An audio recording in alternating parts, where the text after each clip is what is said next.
बिहार की चुनाव राजनीतिक दिन पर दिन समीप आ रही है और इसके हिसाब से राजनीतिक पार्टी अपनी अपनी योजना बना रही है। मैं दिनेश श्रीवास्तव, आप देख रहे हैं आपका अपना एडी लाइव। आज हमारे साथ विजय सिंह है, बिहार प्रदेश के एमएनसी है और उनसे ही कुछ सवाल जवाब करते हैं, खास करके बिहार चुनाव के संदर्भ में। देश में जाति जनगणना हो रही है, उसमें आपकी पार्टी का क्या विचार है?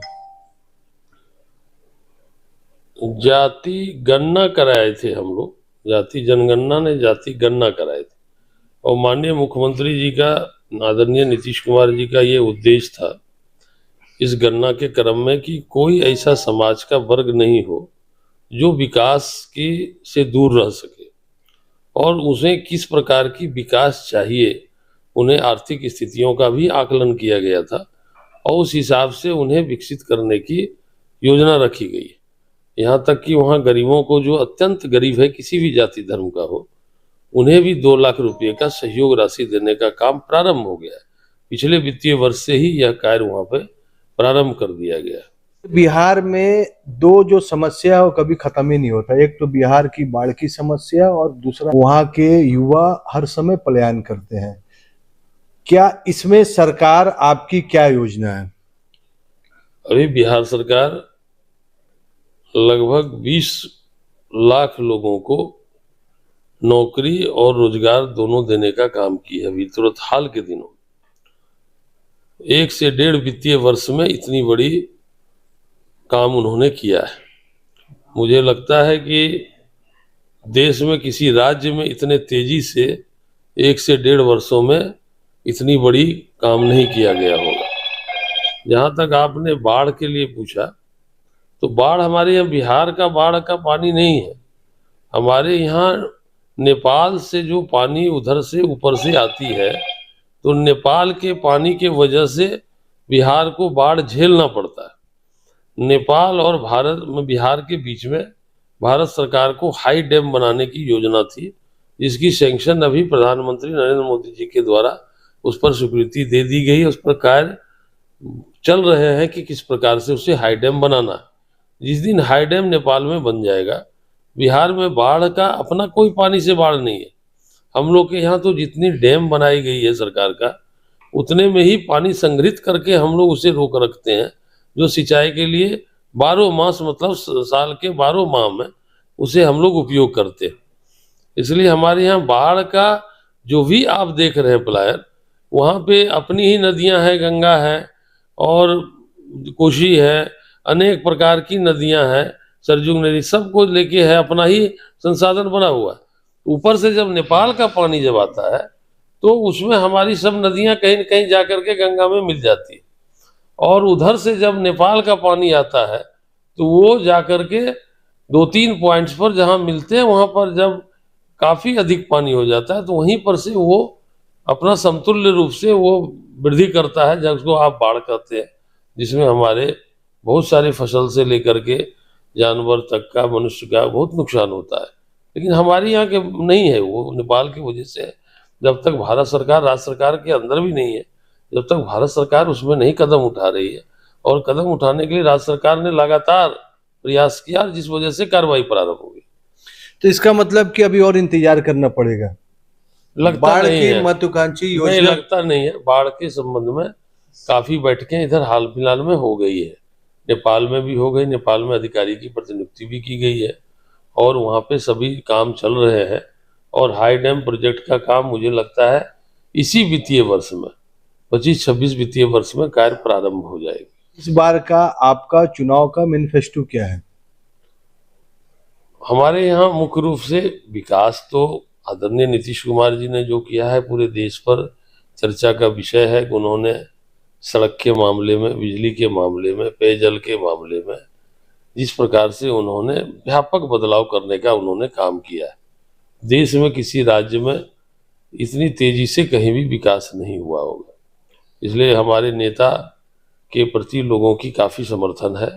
साथ ही साथ उन्होंने जो महिला सशक्तिकरण के लिए उन्होंने काम किया है, महिला को आरक्षण देना, महिलाओं के बच्चियों को सरकारी सेवा में बहाल करने का काम करना, पंचायती राज के जो चुनाव प्रणाली में 50% का आरक्षण देकर के महिलाओं को आगे बढ़ाना, ये सब काम उन्होंने किया है, तो देश की जो और राज्य की जो आधी आबादी है वो सीधे प्रभावित हुई है, और उनकी जो रहन सहन और उनकी जो जीवन शैली थी उसमें बड़ा बदलाव हुआ है।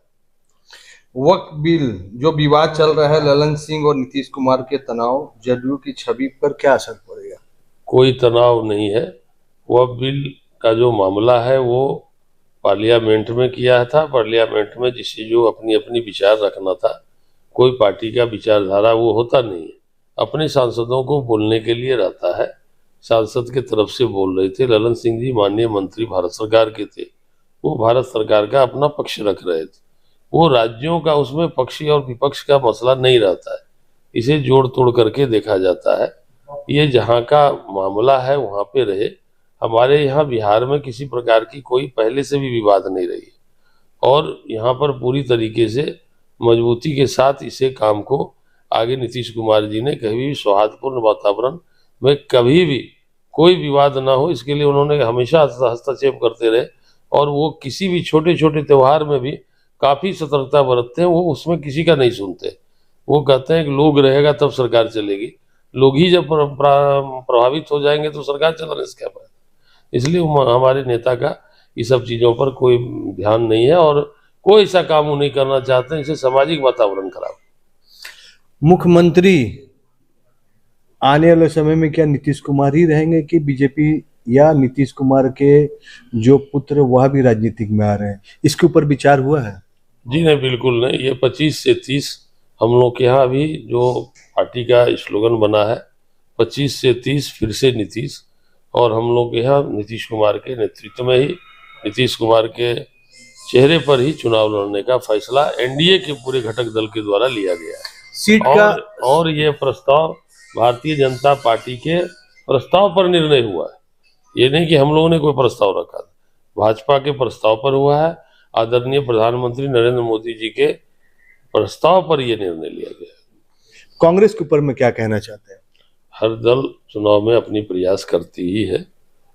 कोई दल चुनाव में, राजनीति में जब है तो वो ऐसे बैठने के लिए कोई आया नहीं है। राजनीति में है तो सब लोग राजनीति करते हैं, और चुनाव के समय अगर नहीं प्रयास करेंगे तो पॉलिटिक्स करने का मतलब क्या रहता है।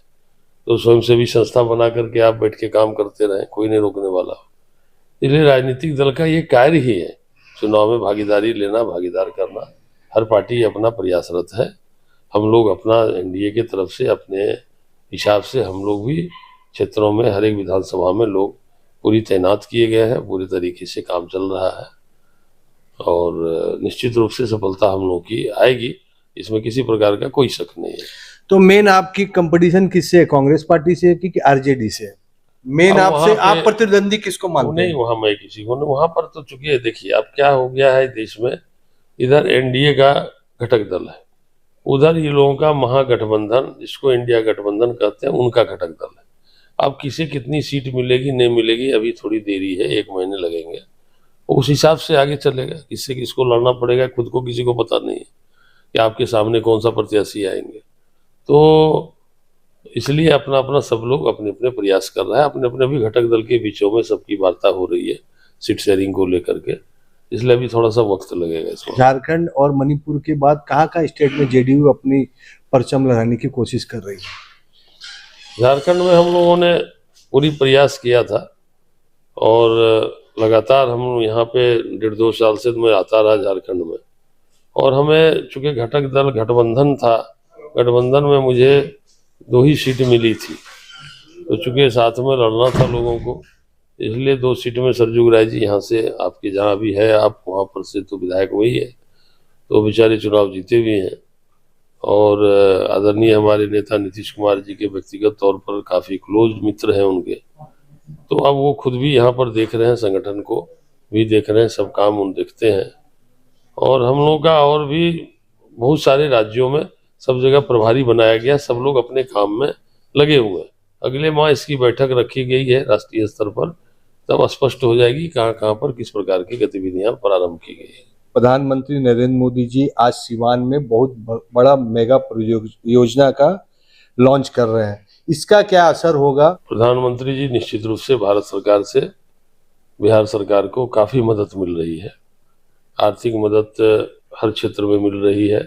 विकास के लिए जितने भी सड़क के मामले थे या जो बड़े बड़े विद्युत परियोजना लगाना था, जो भी भारत सरकार के यहाँ पेंडिंग मामले थे, सबको रिलीज करने का काम प्रारंभ हो गया है और काफी विकास के मद में उन्होंने राशि आवंटित करने का काम शुरू किया है।